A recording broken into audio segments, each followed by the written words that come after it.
Bom dia, boa tarde, boa noite, pessoal. Mais um vídeo do Virando as Páginas. Tá dando para ver que hoje a minha voz foi para o espaço desde quarta-feira no jogo do Flamengo, que essa minha voz foi para o espaço. Um beijo querido no meu filho Matheus, na minha filha Joana, que estiveram comigo lá no jogo. Bebé, você não pôde estar, mas o beijo continua o mesmo. Também dou um beijo à minha esposa, aos meus enteados. Eu espero que vocês estejam conseguindo entender o que eu estou falando. Nós hoje vamos tratar sobre um livro, na verdade um texto especialíssimo. Mas antes de tudo, esse tempo todo que eu tenho às vezes estado ausente, mas continuadamente presente, porque eu tenho colocado os vídeos antigos que muita gente não viu, eu estou procurando ler dentro daquilo que a possibilidade me alcança, porque leitura para mim é sempre muito bom. Ainda mais, lembrar aqui, Marta, muito obrigado, recebi mais um livro seu, vou começar a lê-lo, achei interessantíssima a trama. Voltando cá, a gente vai trazer aqui a Jerusalém, a biografia, né? Só que é um livro grande, eu estou lendo aos poucos e com isso eu estou inserindo contos interessantes. E antes de tudo também estamos pesquisando algumas coisas. Uma situação que eu queria indicar a vocês, para quem gosta de ler ouvindo música, de uma sonoridade especial, eu vou logo colocando para vocês, o som já está rolando aí, o nosso querido japonês Toshiki Soejima, aí ele está tocando com o Kioi Ariga, a música Just the Two of Us, do Bill Withers e Grover Washington. Ele tem um estilo bem groove mesmo, gostoso, ao estilo Al Jarreau, ao estilo George Benson, John Mayer. Sensacional, sensacional, você consegue ouvi-lo com muita alegria no YouTube. Eu tenho também ouvido ele lá dentro do meu telefone. Quando eu estou lendo agora, eu coloco o cara, o Japão é bom demais, uma surpresa ultra agradável. Eu já tinha ouvido ele um pouco, mas compor as músicas dele, os solos que ele tem junto com a leitura são essencialmente intrigantes, muito legal, tá, gente? Queria também estar indicando dois canais interessantíssimos de audiolivros, de audiobooks, encenados, muito bem trabalhados. O primeiro é o Domínio Público, eu já falei sobre ele, do meu querido Jaime. Domínio Público Audiolivros, sensacional. A interpretação dos textos que ele lê traz a vida, a personagens que você tem, eles estão perto. E eu acho isso de uma sensação, uma sensibilidade enorme para os dias de hoje, porque as pessoas não querem mais ler. E a gente está vivendo um mundo de confusões, um mundo de lutas, um mundo de desaquecer do coração, onde o amor se esfria, onde as questões todas acabam sendo derretidas, né, nas relações mal feitas, e a literatura nos ajuda, se você se possibilitar a se ajudar também. Nesse período todo que eu ouço o Jaime, ele sempre, às vezes à noitinha, final de noite, alguns contos, já ouvi obras inteiras dele. Vale a pena você estar procurando audiolivros do canal do Jaime lá, que o Domínio Público é muito bom. O canal Domínio Público é realmente muito bom. Um outro sensacional, eu tive contato, ele teve um contato comigo agora por Zap, a gente está tentando fazer algumas coisas, eu estou nessa confusão da loja ainda, vocês veem que eu estou falando da loja, não estou falando nem de casa, nem da minha sala. Mas é o André do Audiolivros Poderosos, também de igual forma. E por que eu estou indicando esses dois canais? Porque eles ajudam muito para você crescer no campo da literatura. Se você tem preguiça de ler, vai nesses canais. O André, ele traz vídeos em parte de filosofia, sociologia, debate literário, mas também traz textos de romances, como faz lá o Jaime. Eu garanto que estes dois canais são limpos e muito bons.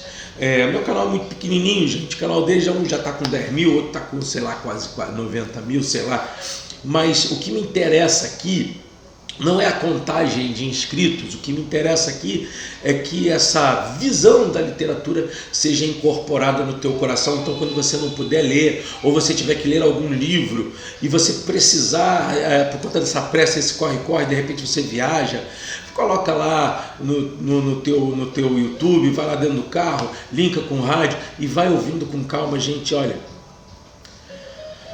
massagem, dá uma massagem tão boa, vou te falar. Bom, nós estamos com uma obra sensacional e eu primeiro quero mostrar o livro, né? O livro mesmo, que foi uma coletânea de textos voltados ao terror, ao suspense. Eles foram organizados pelo Romeu Martins. As ilustrações são do Lula Palomares e é Medo Imortal, Mestres Brasileiros da Literatura da Caveira, da nossa querida Darkside. Eu já trouxe aqui a Igreja do Diabo, do Machado de Assis, e aqui existem muitos procedentes da Academia Brasileira de Letras, inclusive o Machado foi inaugurador dela. Eu até vou falar um pouquinho sobre isso. Mas em geral eu estou aqui com vocês com a Júlia Lopes de Almeida e quero parabenizar a Darkside por ter lembrado dessa mulher, porque para poucos sabem que ela foi uma das organizadoras e idealizadoras da Academia Brasileira de Letras. Agora, página, ela não pôde entrar no grupo porque o pessoal preferiu imitar o conteúdo e o histórico da Academia Brasileira, da Academia Francesa de Letras, o que para mim essa coisa do brasileiro tentar imitar sempre que é feito lá fora.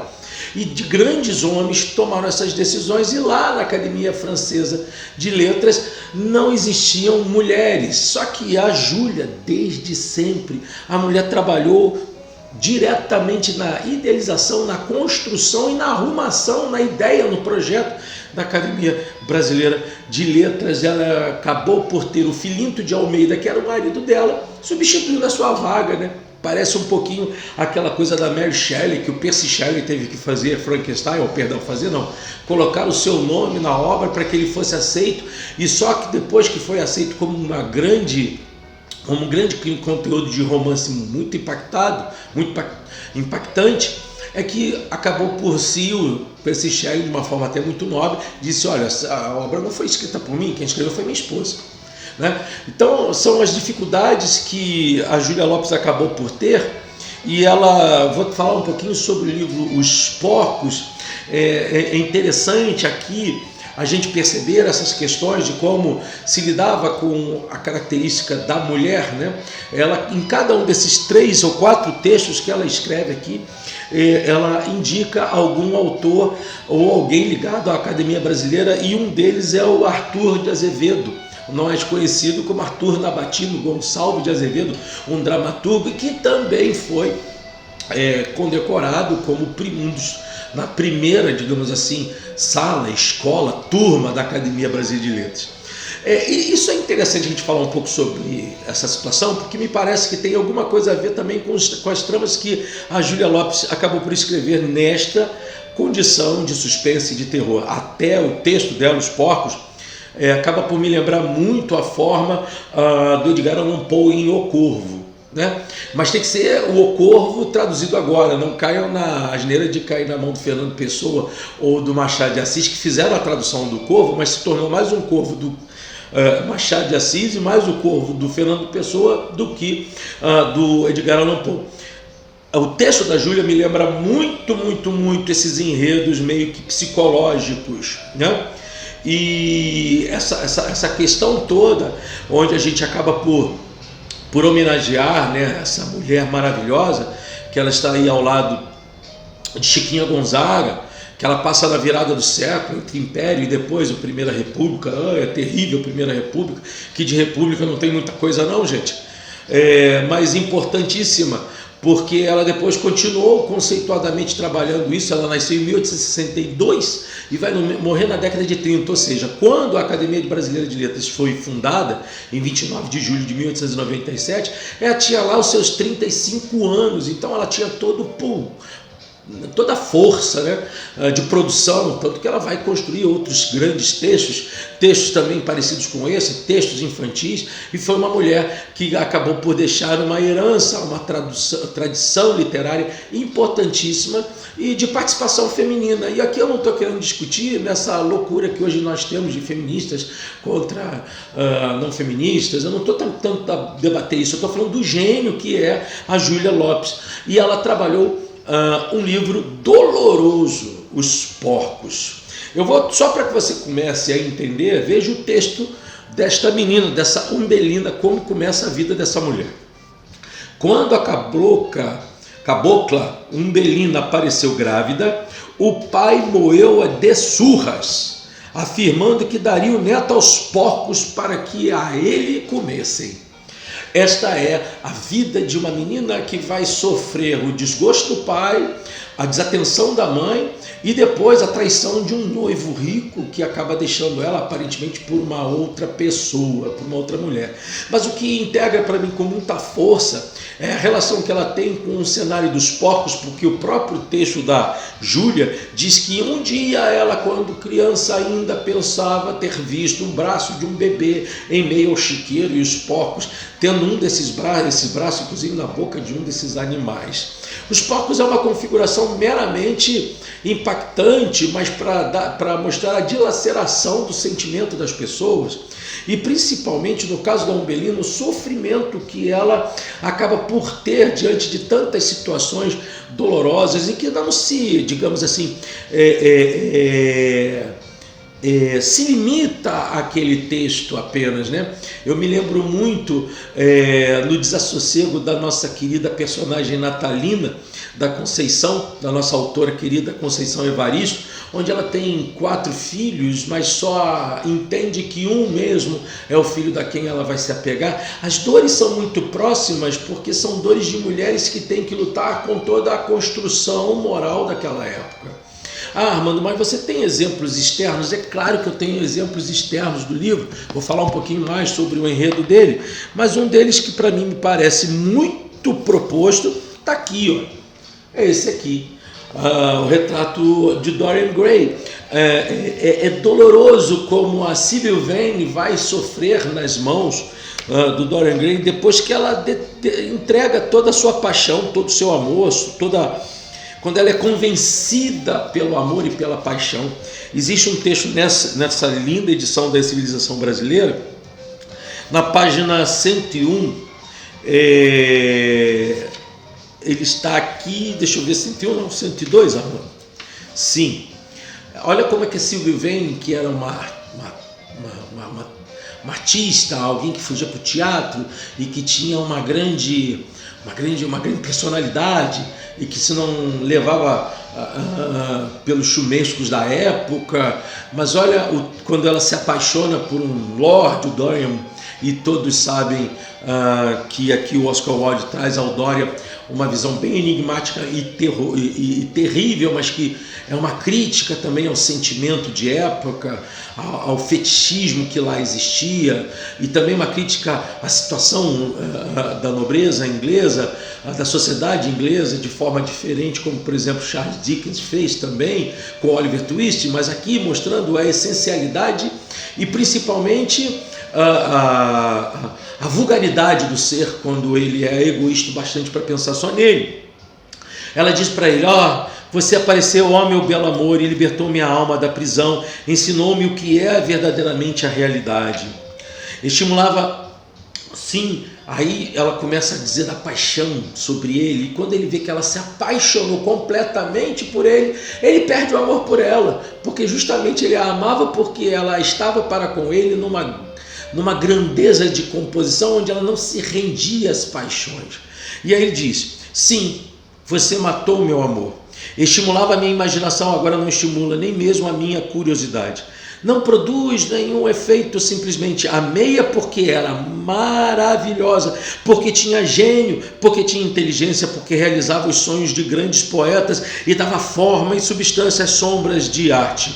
E ele lá na página 105, Dorian Gray fala isso para Sybil. Há sempre algo de ridículo nas emoções das pessoas que deixamos de amar. Algo acontece com a Umbelina nesse trecho inteiro, porque ela está grávida de um homem que está com uma outra pessoa de uma classe social totalmente diferente, isolada, e essa gravidez mais soa no coração dela como uma maldição. E o texto vai mostrando a sua andança pelas ruas do final da virada do século, os elementos da raiva, do ódio, em dado momento a cultura relacional dela para com o filho, no sentido de não querer tê-lo e querer inclusive matá-lo, e ao mesmo tempo, quando esse filho nasce dela, ela olha para essa criança e vê nele a imagem do noivo que a deixou e pensa até em beijá-lo. Ela está num processo obviamente ridicularizado, extremosamente voltado ao terror das suas mentes, das suas dores, da sua raiva, do seu rancor, da sua vingança, uma gravidez que ela tem em meio às ruas, em meio às calçadas, no meio das palafitas, no meio do dia a dia. Essa mulher, ela tem uma tensão, e é nesse ponto que a Júlia nos atrai, nesse pequeno conto, eu diria até uma novela, sobre um aspecto muito forte. O amante, filho do patrão.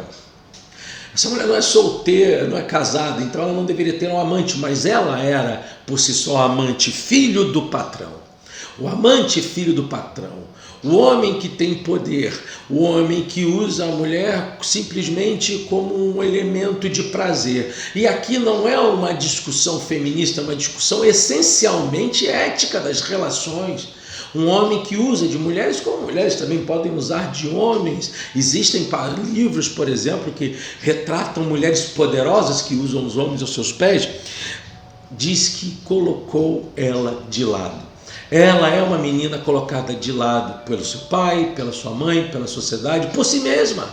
Ela se coloca de lado. E aí os caminhos nas ruas movediças da cidade, a lembrança dos porcos, a crise e o delírio que ela começa a ter dentro de todos esses preâmbulos das páginas por páginas, fazem que o espírito dela estivesse completamente destruído. Essas coisas, que coisas? Ninguém pode fugir ao seu destino, diziam todos. Estaria então escrito que a sua sorte fosse essa, que o pai lhe prometia, de matar a fome aos porcos, com a carne da sua carne, sangue do seu sangue. Essas coisas rolavam-lhe pelo espírito, indeterminadas e confusas. A raiva e o pavor do parto estrangulavam-na. Não queria bem ao filho, odiava nele o amor enganoso do homem que a seduzira. Matá-lo-ia, esmagá-lo-ia mesmo, mas lançá-lo aos porcos? Fazer o que meu pai disse que isso ia acontecer? Não, isso ela não faria. E voltava-lhe à mente num arrepio aquele bracinho solto que ela tivera entre os dedos indiferentes na sua bestialidade cabocla.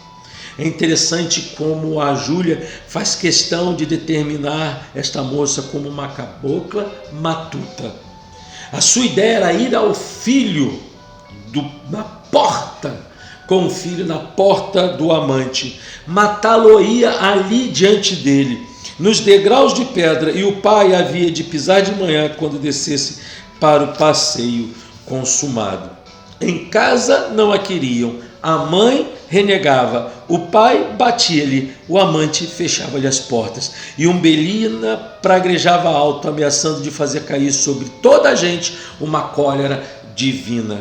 É sensacional a ideia da cólera divina como um sentido de um espírito perturbado querendo uma vingança metafísica, uma vingança espiritual sobre aqueles que determinadamente a atingiram. Como este livro vai rolando? Será que isso também era uma dor da própria Júlia? Será que ela também não é uma Umbelina que em dado momento, prestes a se casar com a Academia Brasileira de Letras, foi irrompida a ideia de, para o coração dela, ser dividida a distância entre ela e a possibilidade de estar no meio desse colégio? Não sei. O que eu sei é que o retrato existencial de Umbelina é o retrato existencial até hoje de muitas mulheres, quais sejam as escalas sociais que elas vivam. E ao mesmo tempo, existem esses mesmos retratos com homens nos dias de hoje. O que eu percebo aqui, e que me parece algo de mais importante no texto, é a materialização, não, mas a utilização e manipulação do coração humano. As questões das quais nós nos utilizamos dentro de um arcabouço apenas da paixão. E paixão é conquista, e conquista normalmente se faz do poderoso sobre o que não tem poder, mesmo no campo do amor. É interessante, voltando na comparação com Dorian Gray, como este noivo some para ficar com o outro. A Cívio e a Umbelina fazem parte, e assim por que não dizer a própria Natalina, fazem parte de um estereótipo, não, de um arquétipo, de uma condição humana, do uso, digamos assim, entre aspas, brincando, do uso capião da pessoa, da utilização do coração da pessoa, dos sentimentos da pessoa, de apenas de transformá-la num objeto. O que eu posso dizer é que há a mãe dentro de Umbelina. A mãe dentro de Umbelina, ela descobre a maternidade. Desculpa, mas tá horrível, né? Mas de forma muito dura. Eu garanto a vocês que vocês devam ler estas obras aqui colocadas, que tem obras do Machado de Assis, Dovas de Azevedo, Bernardo Guimarães, Fagundo Varela, Coelho Neto, Aloysio de Azevedo, Afonso Celso, Inglês de Souza, Medeiros e Albuquerque, Afonso Arinos, João do Rio, Humberto de Campos e a nossa querida Júlia Lopes de Almeida.